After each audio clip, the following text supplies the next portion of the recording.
This time on Engine Masters, we are going to show you the power and tuning secrets of carburetor spacers. We got the open spacer, we got the 4-hole, we got 2 intake manifolds, we got a 3-3 small block. It's everything you need to know.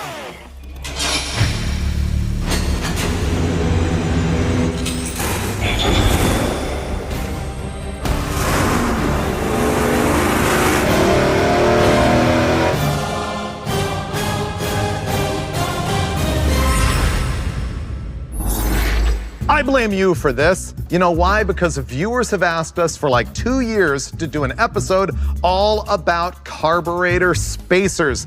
You would ask, why have we resisted? Well, the thing is, these carb spacers, they really change their effect on performance depending on the intake manifold design, the engine displacement and camshaft, the carburetor that's used. There's a lot of different effects that they can have on performance. We think we've put together a combination here that is sort of as broad and representative as possible for you. But first, let's talk about what a carburetor spacer is. There it is. It's as simple as that. It's one of the cheapest things that you can do to change the performance of your engine. You simply put it on your intake manifold right there, slap your carburetor on top of it. And it affects the distribution of the manifold, the fuel curve, all sorts of things that you will see. The thing is, there's a lot of different types of carburetor spacers. This one is what we call an open. This is what we call a 4-hole. These are both 1 inch tall. You can get them like up to 2 or 3 inches tall. There's other variations that are like a tapered combo, or ones with steps, or ones that are just split in the middle. But let's be honest, these are the 2 that really matter in the world.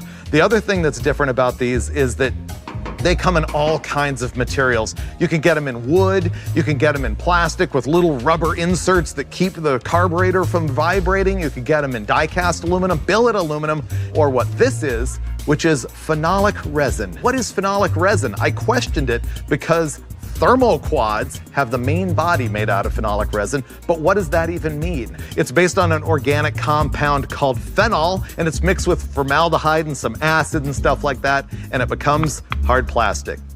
You know what's made out of phenolic resin? Carburetor spacers and pool balls. All right, there's completely random information for you. Let me tell you what we're gonna do for the test today. So the victim we've got here today is our 383 small block Chevy that you have seen in a zillion episodes of Engine Masters, but we've changed it up a little bit for reliability. So this is the same blueprint engine short block that you've seen over and over, but we kept on seeing a valve float problem at the top end, and Steve Brulé really wanted to fix that because he was worried in some tests that it might affect the results, and so he wanted valve train stability. He started by putting solid roller lifters on our hydraulic roller lifter camshaft. It's the same cam we've always had. The degrees of duration at 50 are 230 on the intake, 236 on the exhaust, and for performance, we also changed the cylinder heads. This is an aluminum Dart Pro 1. It's got a 215cc cast intake port. Now we're also gonna change the intake manifolds on this thing, including a baseline with our Dart single plane. Now here's the mind-blowing thing. All of those changes, and believe it or not, it makes exactly the same power curve that it made before all of those changes, but it is way more stable up top. Now in our testing, you're gonna see we're gonna switch from this Dart single plane to the Dart dual plane intake manifold, and that's because we know from experience that the 4-hole and the open spacer perform radically differently depending on what intake manifold you put on them. And so we're gonna kick it off with the single plane, then move to the dual plane, and you will find out the magic of the carburetor spacer. How simple is that?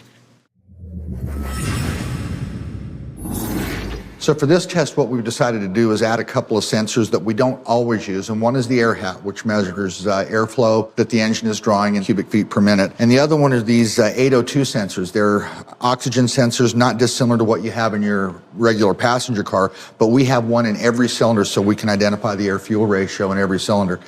We're potentially only looking at 2 or 3 horsepower differences in some of these spacers.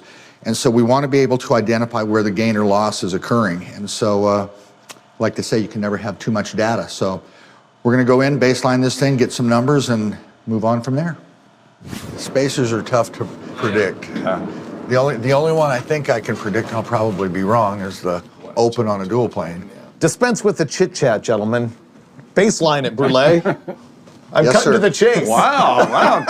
Taking charge, Freiburger. With authority. What's gotten into you?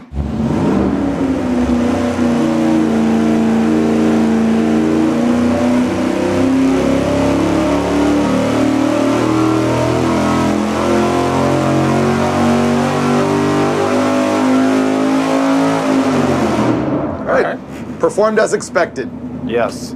Well, there's our baseline with no carburetor spacer whatsoever. Basically the same exact power as we've seen with this engine a zillion times that we've tested it. 466.5 pound-feet of torque at 4,300 RPM and up at this time it's 6,000 RPM peak, 469.4 horsepower. And where do you want to start? 4-hole spacer or open spacer? Let's do the 4-hole first. I concur. I was thinking 4-hole first and then the open spacer for the big number. Is that because we all think that the open spacer has some potential for a little more power? So Not necessarily. The thing about spacers is they can be really unpredictable. So Wait a minute. Off camera, you predicted 7 horsepower with the open. Yeah. On this manifold. Yes. Yeah. I'm going 0.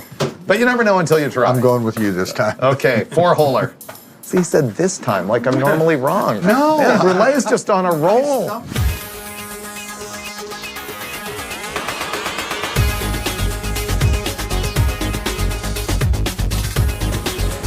Oh, fail! The studs are too short. Take it off. How do they do that? Those must be for a 3/4 inch spacer. All right, Brule, take it off.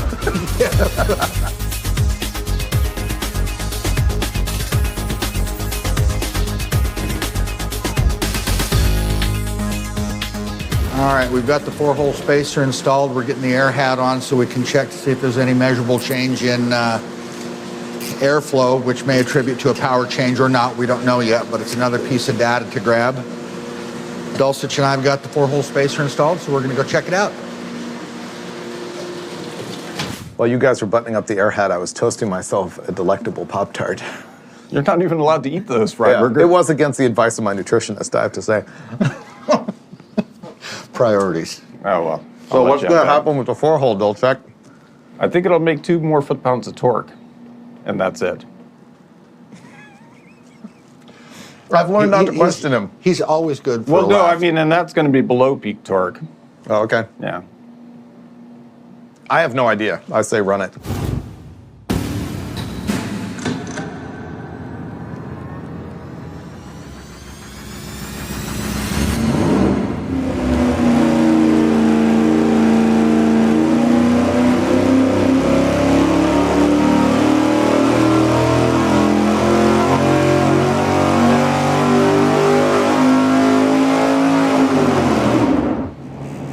Make more power. I didn't see much of a change in air-fuel ratio, No. which is interesting. Before we look at power, we're looking at air-fuel ratio. We've seen that spacers can affect the signal at the carburetor, which will change the air-fuel ratio. And what are you seeing here? Pretty close Richer down there. low and leaner at the top, which the leaner at the top is puzzling to me.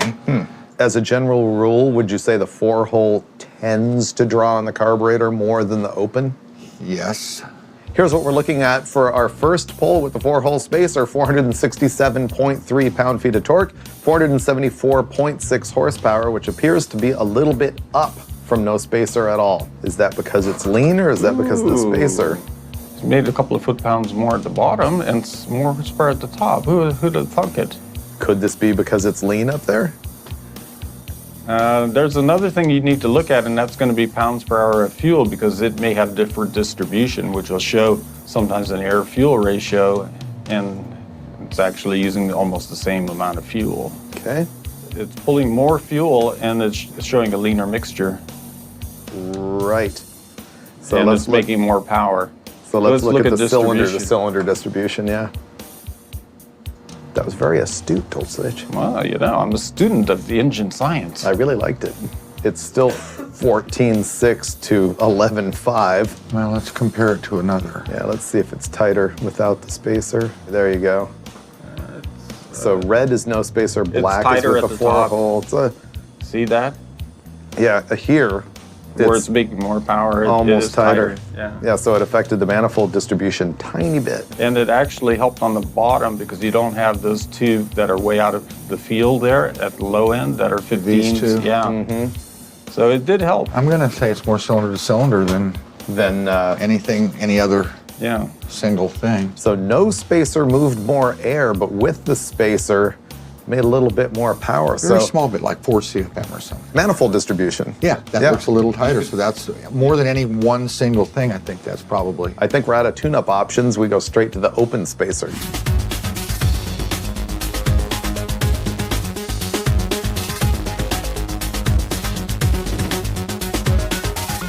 So it's easy as that, which is why you can test this stuff at home or on the drag strip just by stocking up on spacers and flopping them underneath the carburetor.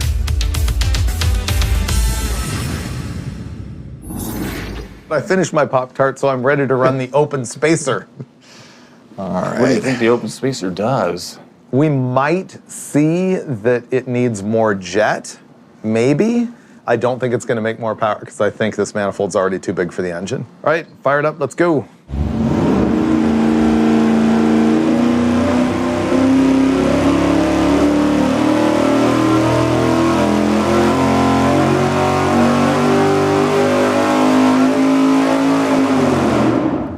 And the open spacer makes 469.9 pound-feet of torque and 472 horsepower, which is up just a hair, I believe, but we need to look at the overlay to compare. Let's compare it first to no spacer whatsoever. So this is a look at the red line, which is no spacer at all, and the black line, which is the open spacer. So you can see that the open spacer lost a tiny bit of power in the neighborhood of 4,000 RPM, and it made power from 4,500 all the way up, but then difference gets pretty negligible. Yeah, curiously, it really moved up the peak torque Yeah, I was RPM. looking at that too. 4,700s from 4,300. There's like a blip right there where it came up. But now we have to compare the open spacer that we just tested to the 4-hole. So the 4-hole is in red and the open spacer is in black. Basically what we saw in our comparison between the two spacers, the open and the 4-hole, is that they traded places in power throughout the curve, but none of it was significant enough. What we're looking at now is air-fuel ratio distribution. In black is the open spacer and in red is the 4-hole, and you can see that the red 4-hole is actually better. It's grouped from tighter. Yeah, which makes sense actually because it's doing something about the velocity through the carburetor, whereas the open spacer's just adding plenum volume. Now, trend-wise, the 4-hole on the single-plane manifold tends to improve like low-end drivability, signal to the carburetor, and in this case, distribution. And I think we're gonna see the opposite when we go to the dual plane, which is that it's gonna prefer the open instead of the 4-hole. Yeah. But we're gonna go find that out right now as we go install the dual plane and do it all over again.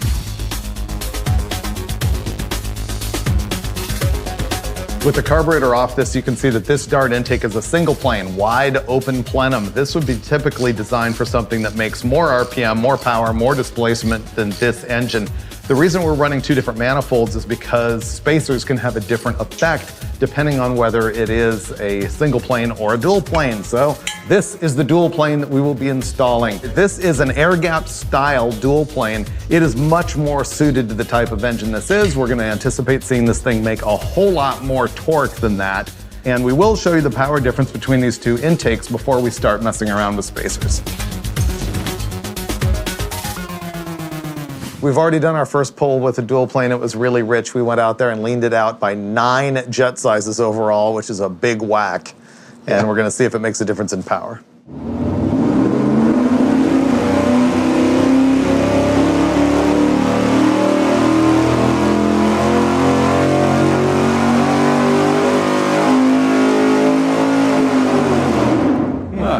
Doesn't care. Kind of poochy, I think, at the top. Yeah, I would say so.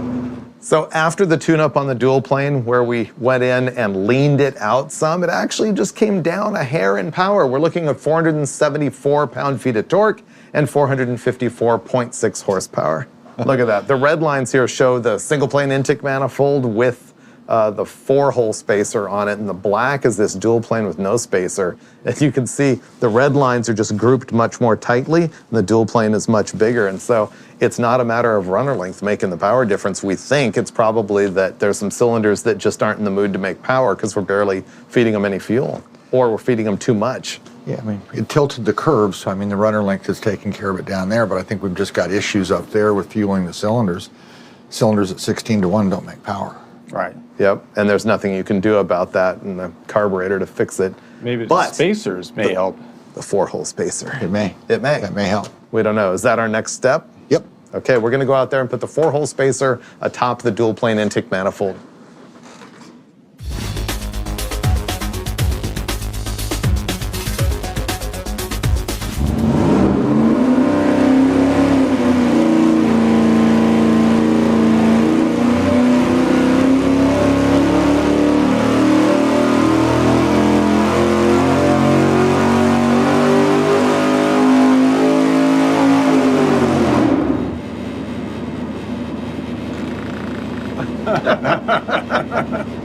Okay, 465.8 pound-feet of torque, 455.5 horsepower.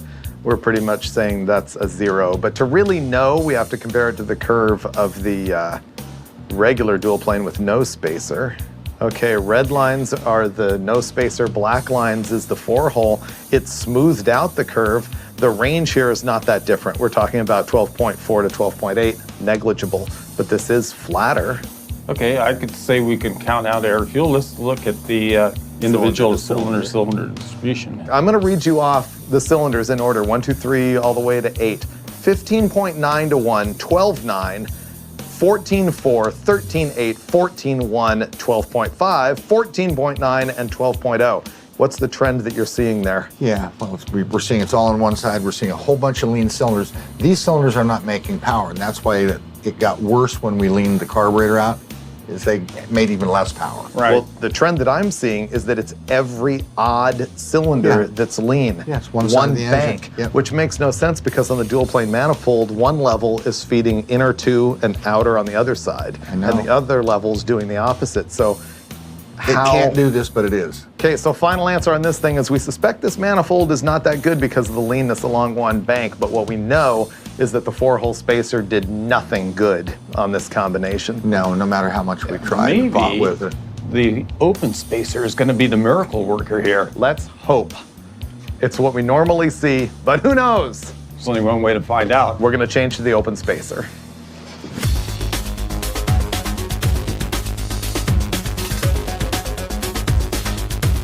Final step. This is the dual plane manifold with the open spacer, and preemptively, Brule has already thrown 6 more jet sizes in the back and 3 in the front. Open spacers tend to make less signal on the carburetor, meaning that you have to put larger jets to achieve the same air-fuel ratio, and that's what Steve did before we even started.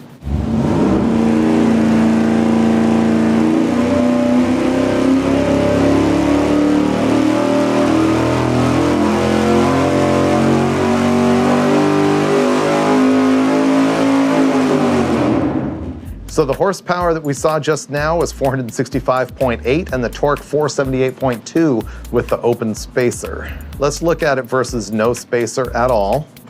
So black is the open spacer and red is no spacer at all. So that is absolutely the right thing to do. That's a lot of horsepower. Yeah, I didn't expect that it was that big of a hit, but man. I didn't either. And that comes down to the cylinder distribution. It's not just that the spacer made that, it's that more cylinders are doing, you know, their work. They've come to the party. Reason why I think the cylinders are, you know, more evenly distributed is that 1-inch spacer is sharing more pulses side to side You've got better from the two communication. planes. Yeah. Better communication, exactly. And so the fuel's making a turn somehow and getting to wherever it needs to be in a better way. But wait, I wonder if it's using more air too, or if it's taking in more air with the single spacer, because that's a big chunk of horsepower. You would think there would be more air, or is it all efficiency and better distribution? If cylinders are making more power, they're not necessarily drawing more Not air. necessarily. We're but going to look. Let's find out. This is what we've...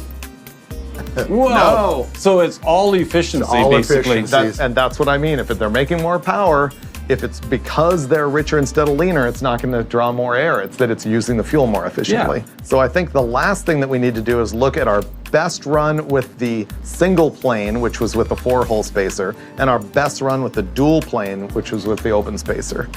So black is the open spacer on the dual plane. Red is the 4-hole on the single plane. It's tipped right in the middle pretty much like you would expect for dual plane versus single plane. So now it's a question of what are you doing with the car? Right, this is your drive around thing with the dual plane on it, and if you're drag racing this junk, then you want to go with the single plane and the 4-hole. We're looking at this thing, and I'm going like, wow, that is really a decent combination now. We took kind of a... and polished Mediocre. it. Yeah. Well, yeah, We did. and those are pretty good changes considering the cost of a spacer is pretty minor when you consider cost of speed parts. Yeah, it's like 15 bucks. Yeah. Yeah. Perfect. And that's the difference. All right, Okay, I'm good. me too. Cool. That's fine. Out of here. Yeah. Okay, Steve, I think we've seen why I generally didn't want to do this episode, because all the performance is so dependent on the engine and the intake manifold, but I think I do have some general conclusions. Well, yeah, I think we basically broke it down to the most likely scenario. So take it away, Freiburger. The most likely scenario, I would say, is that a 1-inch open spacer almost always improves a dual plane intake manifold. Not always, but generally. Agreed. Okay? Yeah. And I would also say that a 4-hole spacer on the single plane intake manifold more rarely can help as far as distribution and performance. Yeah. And I'd say that's especially true if you've got a big single plane on an engine that doesn't really deserve it. Case in point. So are we on the same page so Yeah. far? I mean, not just from this test, but from the general things that we've all seen in the past. I think those are the trends that are kind of true. You'll likely see those results, but don't count on it. Right. And I think also we didn't bother testing some stuff that we knew wasn't gonna work. There's 2-inch spacers as well in multiple designs. In fact, I think you can buy 3-inchers, can't you? Oh, I hope so. Yeah, you hope so, because it looks cool. And that's an open. But then there's Dulcich's favorite and the most fun-named spacer on Earth, the Super Sucker.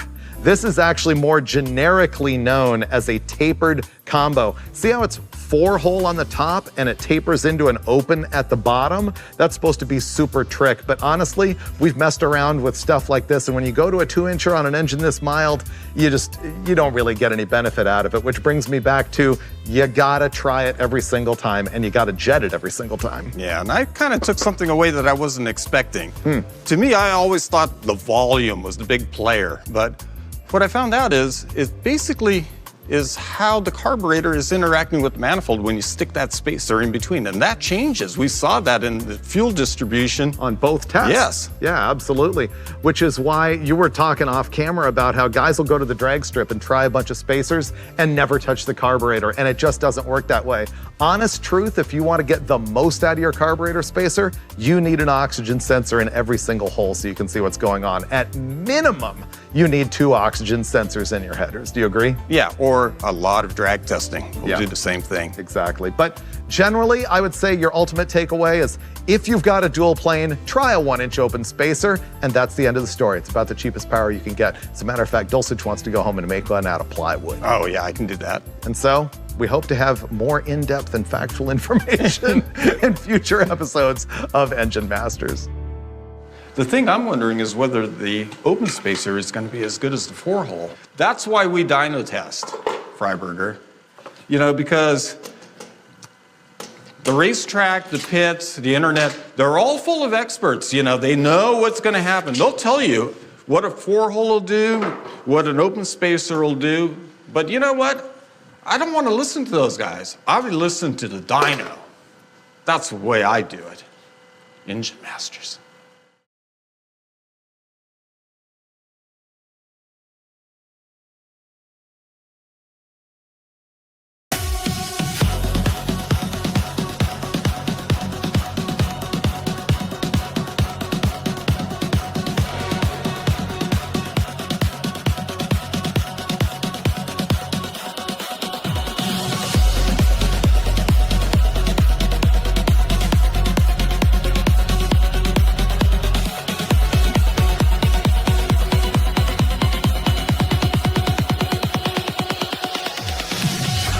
Spark in the dark that ignites the sky. Feet on the ground, but I'm ready to fly. Shadows can't hold me, I'm breaking free. This is the rhythm of who I'm meant to be. Feel the pulse, let it take control.